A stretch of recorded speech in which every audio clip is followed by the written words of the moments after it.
Achtung, dies ist ein Meinungsblock. Alle Talks sind reines Stammtischniveau, mit humoristischen Ansätzen, oft emotional, manchmal auch polemisch. Erwartet keinen analytischen Expertentalk, liebe Freunde. Hallo, moje, Jodedach. Herzlich willkommen auf meinen kleinen, bescheidenen Kanal. Ich bin der Leo, schön, dass ihr eingeschaltet habt. Ja, liebe Freunde, wir haben uns heute hier versammelt, um eine Niederlage zu verarbeiten. Ja, scheiße, ich habe mich, glaube ich, mit diesem 2:0-Tipp ein bisschen zu weit aus dem Fenster gelehnt. Am Ende bleibt in Erinnerung ein Spiel für mich, wo ich sage, wären ein paar Hebel rechtzeitig in Bewegung gebracht worden, hätte es zumindest noch für ein Unentschieden gereicht. Ja, das ist zumindest so mein Eindruck, der am Ende hängen bleibt. 0:1 gegen Hertha, vermeidbare Niederlage, die, sagen wir mal, den Aufstiegsplan ein wenig stört. Jetzt ihn nicht komplett zerstört, aber es stört. Es stört auf jeden Fall. Tabellenführung verloren. Der HSV hat zuvor gewonnen. Ja, und der neutrale Zuschauer durfte sich ein Traumtor von Fabian Reese zu Gemüte fügen. By the way, ein Spieler, den ich gerne hier sehen würde. Aber naja, versuchen wir das Ganze mal einigermaßen chronologisch einzuordnen. War ein toller Tag gestern. Zwar hat die Allergie heftig reingekickt bei dem Wetter, wie die letzten Tage bei mir. Heuschnupfen, ich weiß nicht, ob der ein oder andere von euch auch davon betroffen ist. Aber trotz alledem, ja, ein bisschen Testosteron von den Sonnenstrahlen tanken, das würde doch jeder gerne in den Tagen, seitdem hier diese Kältephase ein bisschen unterbrochen wurde. War auch wieder toll in der Aphrodite mit ganz tollen Leuten abzuhängen. Da war auch ein Hertha-Fan dabei, den ich in Berlin kennengelernt hatte. Grüße gehen raus, falls du zusiehst. Er ist auf jeden Fall ein FC-Sympathisant und hat auf jeden Fall Spaß gemacht, mit ihm zu reden. Und ich muss auch im Nachhinein sagen, er wurde auch ein bisschen angefeindet, weil er da im Hertha-Trikot sich zu uns gesellt hatte. Ist halt nicht neutral gekommen, aber er hat keinem was getan. Ein sehr, sehr lieber Junge und deswegen, vielleicht war das auch eine gewisse Genugtuung für die Scheiße, die ihm da in der Aphrodite nicht wirklich passiert ist, aber war so ein Moment, der total unnötig war, weil der hat niemanden provoziert. Und was haben wir denn für eine großartige Rivalität mit der Hertha, außer diese paar kleinen Anfeindungen, die hin und wieder von den Tribünen kommen. Also ganz ehrlich, also ich selber sag ganz klar, gehört zu den Vereinen, mit denen ich sympathisiere. Ja, und war ja alles toll. Ich bin ja aufgrund dessen immer 4 Stunden vorher da, für den Fall der Fälle, dass das Spiel mir den Tag versaut. Ja, hat es ja auch. Scheiße, ey. Mann. Ja, was bleibt denn so für mich so übrig? Wir werden ja nicht so großartig chronologisch vorgehen. Ihr wisst ja ganz genau, was so großartig passiert ist. Fabian Reeses Traumtor zu Beginn schon der zweiten Halbzeit. Ja, so frei, oder was heißt so frei, aber so einfach darf er nicht zum Schuss kommen. War zwar schön, dass Dominik Heinz wieder dabei sein durfte, aber das hat er schlecht verteidigt oder nicht gut genug.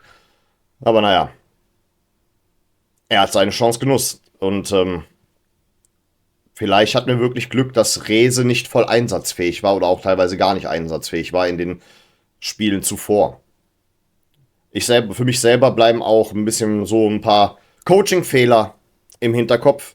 Ich finde einfach, Imad Rondic wurde viel zu früh rausgenommen. Er hatte in meinen Augen Feuer, war einer der wenigen mit Zug. Damien Downs wurde dementsprechend meiner Meinung nach viel zu spät gebracht. Ich hätte ihn auch lieber im Duo oder im Tandem zusammen mit Rondic gesehen, weil Tim Lemperle, naja, der hätte sowieso in meinen Augen zu dem Zeitpunkt rausgemusst, weil er war gelb belastet und gestern die Leistung fand ich nicht gut. Die war jetzt nicht, manche sehen das eher so als befriedigend an, ich ehrlich gesagt nicht.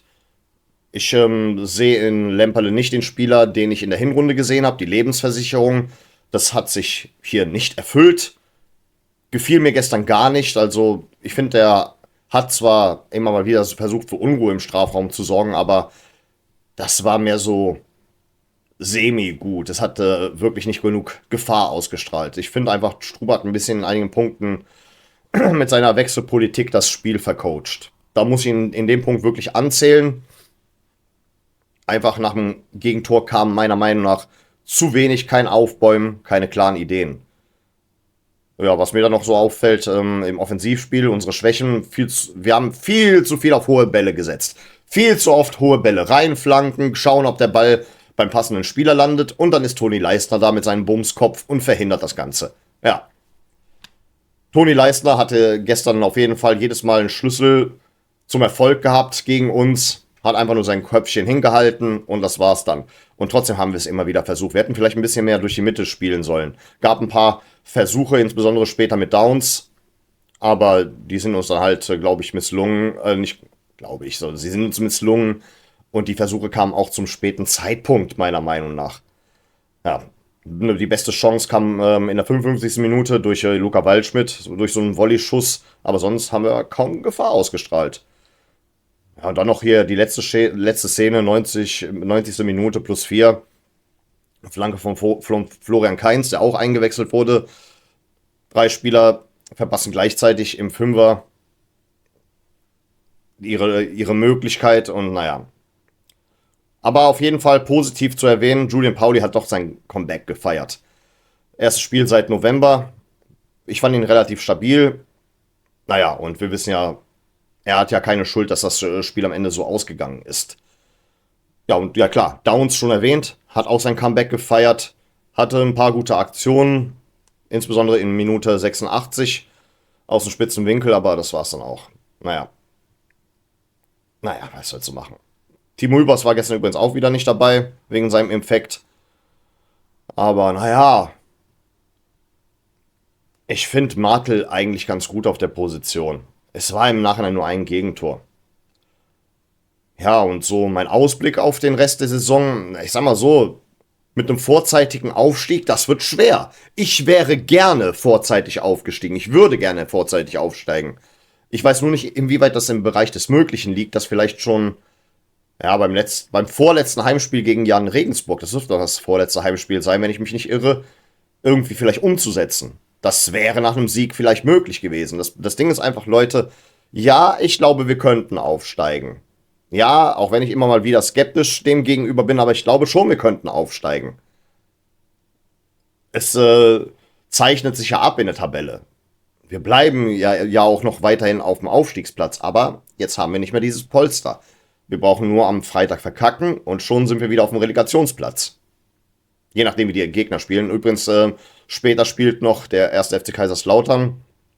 Ja, keine Ahnung, was das noch gibt. Vielleicht scheißen die ja rein. Kann ja eventuell sein. Aber darauf sollte man sich nicht verlassen. Man muss seine eigenen Hausaufgaben machen. Ich will auf jeden Fall keine Zitterpartie bis zum letzten Spieltag. Und erst recht keine Relegation. Wisst ihr, ich habe ja gesagt, diese Mannschaft hat sich aufgrund der Transfersperre kaum verändert. Verstärkungen fehlen, weil die sind ja alle keine Soforthilfe, wobei Rondic hat einen gewissen Ansatz. Ja, und Joel Schmid wird zwar gelobt in der Presse, aber jetzt so toll fand ich ihn auch wieder nicht. Naja, die Struktur ist meiner Meinung nach nicht gut genug für Entscheidungsspiele. Ich traue dem FC keine Entscheidungsspiele zu. Ich weiß nicht, wir haben da nicht mehr die Nerven für. Aber gut, blicken wir trotzdem mit Hoffnung in die Zukunft oder in die Zukunft dieser Saison, die sich langsam dem Ende zuneigt. Ich glaube zwar, wir steigen auf, aber sollte es zu irgendwelchen Entscheidungsspielen führen, sei es am letzten Spieltag oder Relegation, traue ich uns das nicht zu. Wir müssen das irgendwie vorzeitig eintüten. Ja, und bevor ich das Video abschließe, Grüße gehen raus an einen meiner Aphrodite-Bros, an den Lars. Er hat einen YouTube-Kanal, habe ich gestern herausgefunden. Er ist normalerweise auf Twitch am Streamen. Lasus2K ist ab jetzt fest bei mir in der Videobeschreibung drin. Lasst mal gern so ein solidarisches Abo da. Schaut mal vorbei. Es ist Gaming-Content, FIFA und andere Spiele, die er dort größtenteils auf Twitch streamt und auf diesem Kanal als Highlights hochlädt. Sehr sympathischer Junge. Wir haben direkt gesagt, wir supporten uns gegenseitig und deswegen könnt ihr mal vorbeischauen. Ich weiß, einige sind von euch was älter und können mit so einem Content nicht viel anfangen, aber so ein solidarisches Abo, ihr braucht ja die Glocke nicht aktivieren.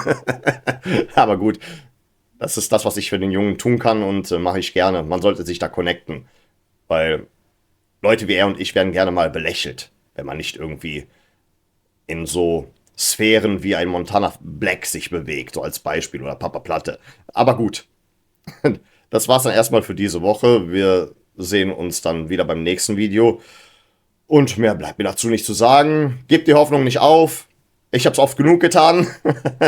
Aber da ich ja schon deutlich optimistischer bin, nur halt mit etwas gesenkterer Euphorie, solltet ihr vielleicht daran anknüpfen. Ja, das ist alles. Das ist alles an der Stelle. Ich bedanke mich recht herzlich für eure Aufmerksamkeit. Vielen Dank fürs Zusehen. Und dann würde ich an der Stelle sagen, auf Wiedersehen. Denn wir wollen uns doch wiedersehen. Hey,